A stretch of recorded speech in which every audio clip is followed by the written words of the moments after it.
Parents, it's Jim McGannon. I'd like to talk about our spring teams with you, give you an understanding of the model and what we emphasize, and hopefully you'll choose basic spring teams. We started this in 2011, and we have several principles that we follow that basically define who we are and what our approach is with these kids. There's absolutely no travel. We do not believe in travel. There are 2 practices a week. Many organizations have 1 practice and then they play. Maybe some have 2 practices and then play. That's a lot of basketball. This is off-season basketball where kids are trying to improve. The emphasis is not on the results or the outcomes. So 2 practices a week. The scrimmage is an instructional tool. This is important, right? The scrimmage isn't just up and down, up and down, up and down. We teach these kids during the scrimmage how to play. It's a hallmark of basics.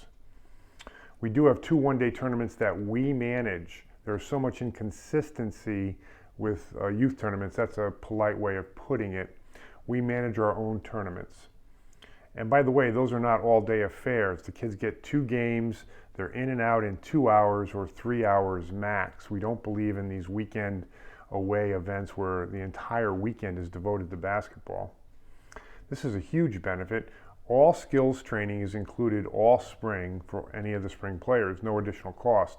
So if they're practicing, for example, on a Monday and Wednesday or Tuesday and Thursday, and they want to come to shooting on Sunday or they want to do ball handling on a Sunday, they can. There's no extra cost for that. Any gym, they can go to the Rockford gym or the Ferrysburg gym or Fruitport. And then we're done by early June. We don't believe in summer basketball. We believe kids should play all summer long. I did, and all the best players that I grew up with played all summer long. We just never traveled. It wasn't organized. We went to the beach, we worked, we got jobs, and we got better. I really firmly believe that kids can improve by getting away from the game, recharging their batteries, and then come back full, especially in the fall. So there are 3 teams, and I want to discuss each one, and then we'll be finished. The beginning players, intermediate players, are generally ages 12 and under, the U12 kids. There'll be 2 teams in this category. There'll be kids who are a little bit younger, beginners, intermediate players. A lot of these kids are 8, 9, 10 years of age. And then there'll be 11 and 12-year-olds, generally speaking. There might be a younger kid who can jump up to that team. And they will practice separately. Generally, these are players who are brand new to the game or they have modest skills. It's important to note now, if you've got an 11-year-old or a 12-year-old who's a really good player, grab a spot on the 12 and under team. This is what a lot of parents do when they have kids on the cusp. Grab a spot on the 12 and under team. There's no tryouts. We don't believe in tryouts or cuts when there are kids this young. And organizations that do this, it's beyond me. I can't imagine telling an 8, 9, 10-year-old kid you can't play. So there are no cuts, there's no tryouts. Grab a spot, try out for the U14 team. There are cuts at the U14 level. Maybe that 11 or 12-year-old is good enough to make that 14-year-old team. And if he doesn't, he still has a spot on the 12 and under team, he or she. The practice to game ratio is roughly 80-20. We're practicing 4 times as much as we scrimmage.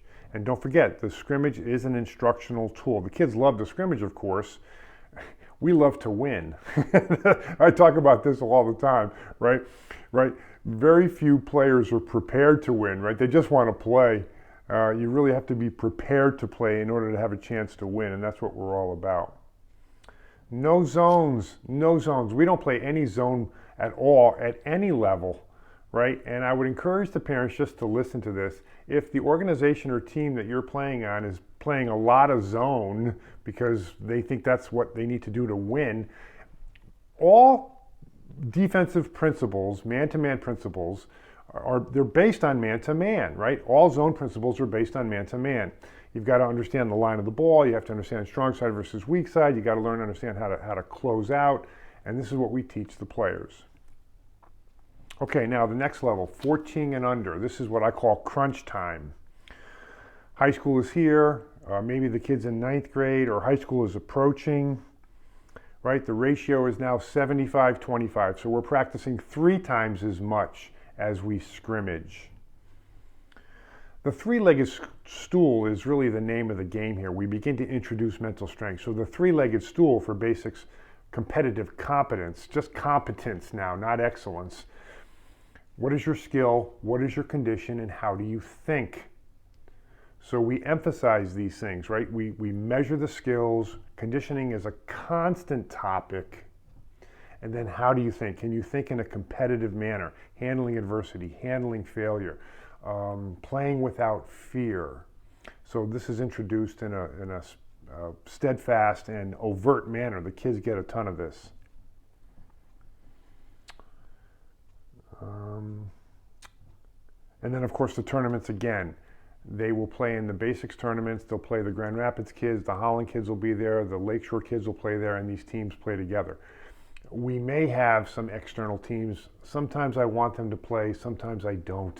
It really depends on the coaching and the premise of those other organizations, which I really want them to be emphasizing skill development, individual skill development, not how many games we're going to win or by how much. Now, the last category, 17 and under, I'm going to read something here in a second. There's a thing posted on the registration page. Roughly 1% of the high school players play in college. Some websites say it's less than 1%. Some I've seen up to 3%. I think it's around 1%. It's a fraction. It's a very small fraction. On the 17 and under team since 2011, 9% of the kids have made it to the college level. 14 Division I players. Why is that? Well, let me just read this. This is from a player a couple years ago. Hey, Coach, I just wanted to let you know that we had several coaches come in and talk to us during our varsity team camp. One of the coaches was from a local Division II college. He came to scout for an hour and then actually ran our practice for the second hour to show us what a college practice might look like. He went straight to the basics and the fundamentals of the game that he said many programs don't focus on much anymore. We spent 10 minutes working on different kinds of passes and the correct footwork that goes with them, ball handling, keeping your head up, jumping to the ball, pivoting, etc. The coach actually came up to me and told me I was doing it as close to perfect as he had seen in recent years, and that he doesn't see this much anymore. So I'd like to thank you for instilling these habits and for basics, showing me the importance of fundamentals. That kid is playing college basketball in Florida. That's what we're about. We teach the kids how to play and how to compete. Now, tournaments. We run our own tournaments.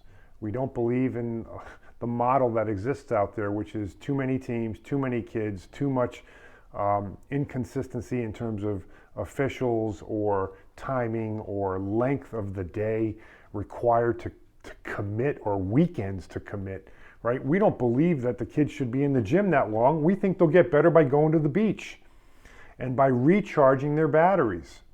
So that's what our spring teams are about. We're done in early June. There's an end of the season picnic, which is a blast. Basketball, outdoor basketball here at the house in Spring Lake. It's a lot of fun, and we hope that you choose our model, and we hope to see you soon. Thanks for listening.